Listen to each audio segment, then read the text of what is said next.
Hi guys, and welcome to another episode of Kabir Considers. In this video, we're going to react to the 6 most ruthless killers reacting to death sentences. This is going to be a crazy one. If you are getting a death sentence, you are being sent, for it's probably like first-degree murder, like you did something absolutely just heinous.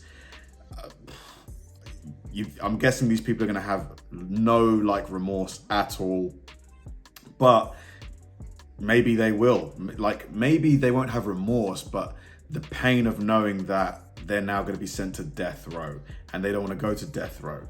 So it's going to be quite interesting to see the reactions here because, people like this, you or I wouldn't ever want to come into contact with them, but just to see how they behave and stuff like that, from afar, from the safety of our own home or whatever, it's quite interesting. I'm in a relationship, but somehow I have absolutely don't know nothing about, and they frame me,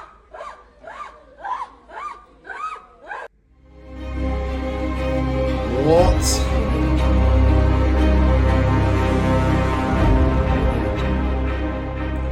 Crazy. This is Markeith Lloyd, who's facing charges of murder in Florida. I'm in a relationship, but somehow I have absolutely don't know nothing about, and they frame me. Lloyd, who was already serving a life sentence for killing Sadie Dixon, his pregnant ex-girlfriend, was on the run for her murder when a shopper at a Walmart spotted him on January 9th, 2017. Lieutenant Deborah Clayton. Lloyd, you see here, walked in the door at 6:45 on the dot. And then 15 minutes later, you saw Lieutenant Deborah Clayton walk in. They both began shopping, crossing paths a couple of times, unsuspecting of what would come. Lieutenant Deborah Clayton tried to stop him, but Lloyd shot and killed her during a shootout outside the store. God. After the shooting, Lloyd went on a run, and the authorities found him 9 days later.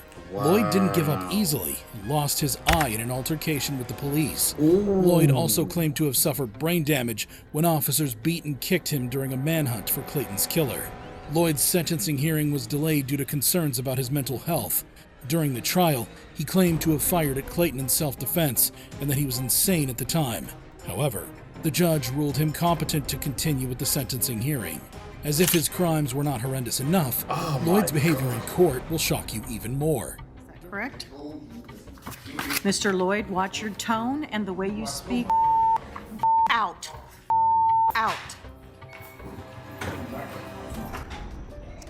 During the trial, Lloyd claimed he fired at Clayton in self-defense. He had also claimed to have acted in self-defense when he shot Dixon and her brother a month before Clayton was killed. He insisted that he just reacted and didn't mean to kill anyone.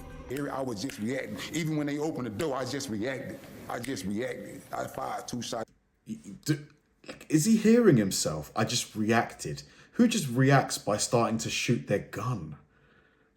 Anyway, to be honest, why should I expect the words of a murderer to make sense, Lloyd was sentenced to death for 5 charges, including first-degree murder of a police officer, attempted first-degree murder, aggravated assault, carjacking with a firearm, and possession of a firearm by a convicted felon. The sentence was handed down by the Ninth Circuit Judge Letitia Marquez nearly 3 months after a jury recommended the death penalty. We, the jury, unanimously find that the defendant, Markeith Lloyd, should be sentenced to death. Lloyd lashed out verbally after his death sentence was handed down. You've been trying to kill me. You've been trying to frame me for murder. All right, why don't we remove Mr. Lloyd from the courtroom? The sentence comes more than 5 years after Clayton was killed. She was 42 at the time of her death and was posthumously promoted to lieutenant. Orlando Police Chief. Poor lady. She's just doing her job. Just literally doing her job. Maybe she said bye to her kids, took him to school or whatever, and she just never came home. It's a tragedy. Orlando Rolone expressed his hope that the sentence brings solace to the community, knowing that a dangerous murderer will face the highest penalty provided by law. However terrible Lloyd's actions and reactions were, this next case will shock you. Let me introduce you to Erica and Shanita. This is Erica Mae Butts and Shanita Latrice Cunningham. The couple is facing charges for the death of Serenity Richardson at a Charleston courtroom in North Carolina. In 2009, a 3-year-old girl, Serenity Richardson, was found dead. The cause of death was determined to be at the hands of her very own godmother, Erica, and her lover, Shanita. Serenity was on a 2-week holiday to Erica's house when the incident happened. The court heard that this was not the first time the woman had laid their hands on Serenity. In fact, they often had the help of a belt and plastic coat hangers. Every part of Serenity... Hold on a minute. Why did the mum give the kids... What? Hold on, let me calm down here. So the poor girl has already been reprimanded, I'll put it that way, by this woman before, and the mum sent her back to that house? Showed signs of abuse. Well, except for the soles of her feet. When she became unresponsive, they tried to revive her with bleach and ice, but she was already dead by the time the medics arrived. The women claimed that Serenity had a potty incident and that they didn't know that what they did would result in her death. As if the abuse wasn't bad enough, the drama that happened in the court made the case even more touching. The trial was a highly emotional affair, and when Judge Deidre Richardson read their sentence, the 2 women collapsed, screamed uncontrollably, and hyperventilated.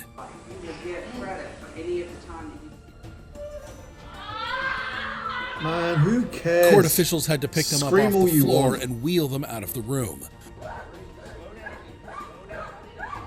Yeah, whatever. It's all just for sympathy. I could not care less. Butt's mother also had to be physically thrown out by 3 court officials after shouting at her daughter to get up.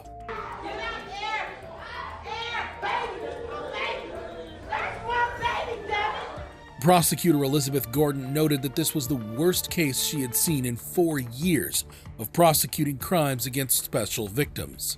Erica and Shanita were both found guilty of murder and will spend the rest of their lives in prison. However outrageous you think Erica and Shanita's case and reaction was, it wasn't compared to that of Michael Madison. I just don't know who could, for me, children, crimes against children are the worst. They are the worst for me. There's nothing worse for me than that.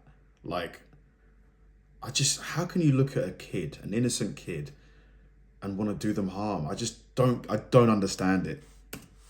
This is Michael Madison, who is charged with murder in Cleveland. Madison was an American convicted serial killer and sex offender from East Cleveland, Ohio. The story of Michael is not for the faint of heart. In 2013, Michael was arrested for the murders of at least 3 women over a 9-month period in 2012 and 2013. Michael was born on October 15, 1977, to Diane Madison and John Baldwin. He was the product of an accidental pregnancy, and his father denied that he was his son and had no contact with him. Michael had a tough life growing up. He had a severely abusive mother, and her boyfriends also abused him. Michael later admitted that he had mixed feelings over his mother's death. Oh man, this is just a tragedy. This guy, it's just he just did not have a chance. This is so hard because obviously he did what he did, but it is undeniable that his upbringing from the start contributed to everything. On July 19, 2013, the police received reports of a foul odor coming from a garage leased to Michael. When they investigated, they discovered a decomposing body inside. The next day, 2 more bodies were found, one in a backyard and the other in the basement of a vacant house. The 3 women's bodies were found wrapped in plastic bags and 100 to 200 yards apart.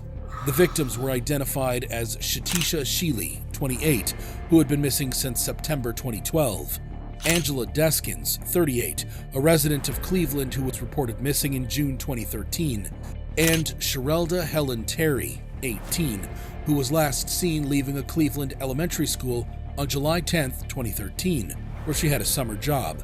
After obtaining a search warrant, the police entered Michael's apartment and found further evidence of decomposition. After a brief standoff with police at his mother's house, Michael was taken into custody without incident. However, there was more drama in court when Michael, showing no remorse, smirked at the father of one of his victims, prompting the father to lunge at him.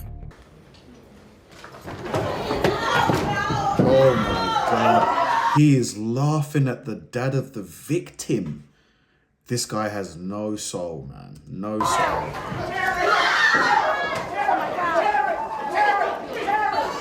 Michael was charged with 3 counts of aggravated murder on July 22nd, 2013. In 2016, Michael was sentenced to death and is currently being held on death row.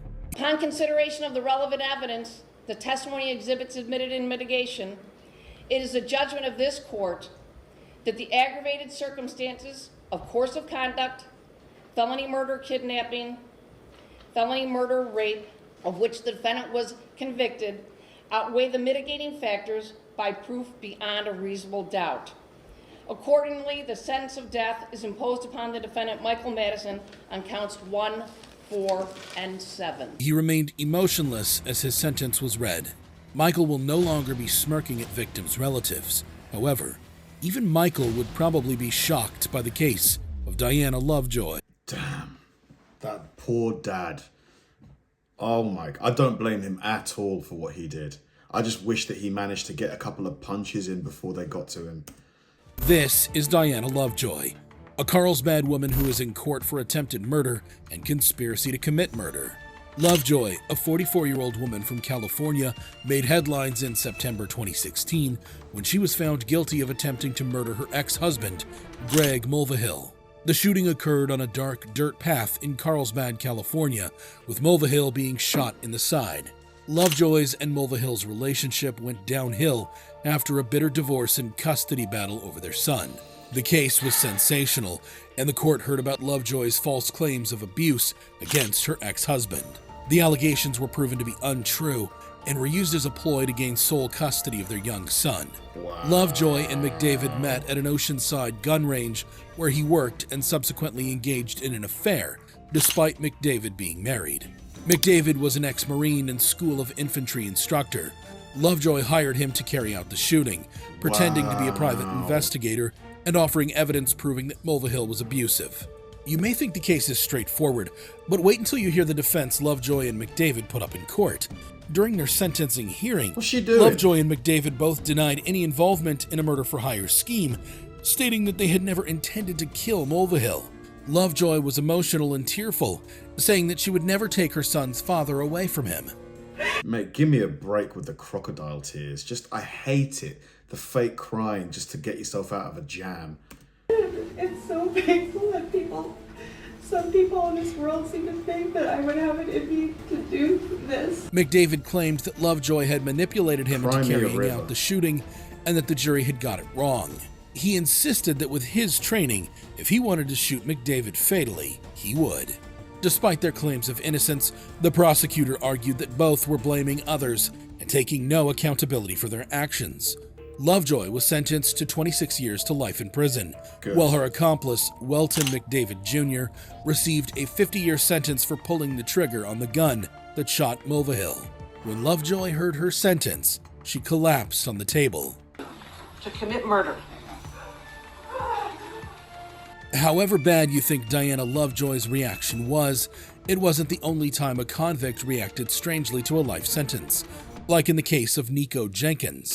This is Nico Allen Jenkins, who is facing charges of multiple murders in Omaha, Nebraska. Jenkins is an infamous American spree killer who began his killing spree less than 2 weeks after he was released from prison after serving 10.5 2 weeks. 2 weeks after he was released? years for a carjacking he committed at age 15, and for assaults he committed in prison.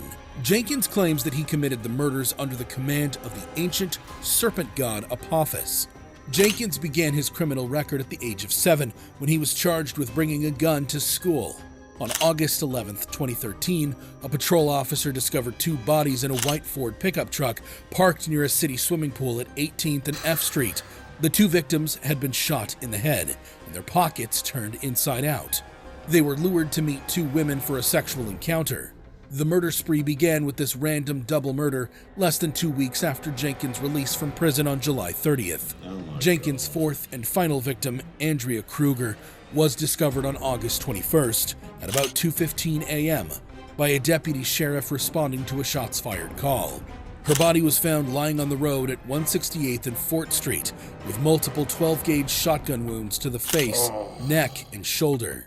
Kruger had been returning home after a bartending shift near 178th and Pacific Street. Jenkins confessed to all 4 murders during a rambling 8-hour interview. He told police that the acts were sacrifices to Apophis, a deity in the ancient Egyptian religion. Jenkins was declared competent to stand trial and was allowed to represent himself at trial under the guidance of advisory attorneys. If you thought his crimes were horrible, wait till you'll see how he acted in court. Throughout the trial, Jenkins maintained that he acted under the command of Apophis. Absolutely nuts. Nuts. Like, okay, my religion. Jenkins told police that the acts were sacrifices to Apophis, a deity in the ancient Egyptian religion. His courtroom antics included speaking in tongues, howling, and calling out the names of his victims. Jenkins' defense argued that he was suffering from mental illness, including schizophrenia, bipolar disorder, and obsessive-compulsive disorder. However, a psychiatrist concluded that Jenkins had an antisocial personality disorder and was faking psychotic symptoms. Jenkins was found guilty of the 4 murders and sentenced to death in May 2017. Therefore, this panel finds that the death penalty is appropriate, should be, and is hereby given for each of the 4 murders by the defendant. Surprisingly, he remained unremorseful and emotionless. If you thought these reactions were crazy, you need to see the video of the most dangerous female gang leaders getting life in prison. Oh my, crazy. Just an absolutely crazy video. There's people out there who you just never ever want to cross paths with. And it's just sad that you just don't know who they are, like what they're capable of, because unfortunately, you know, murders happen every day. You know, like the amount of things that happen that don't reach the public domain because the authorities don't want to kind of like glamorize what the person has done. It happens so often. It's just like, for me, like all of these crimes were horrible, but the one that really gets to me is the poor girl, the 3-year-old girl. I just don't know, like, why did they do that?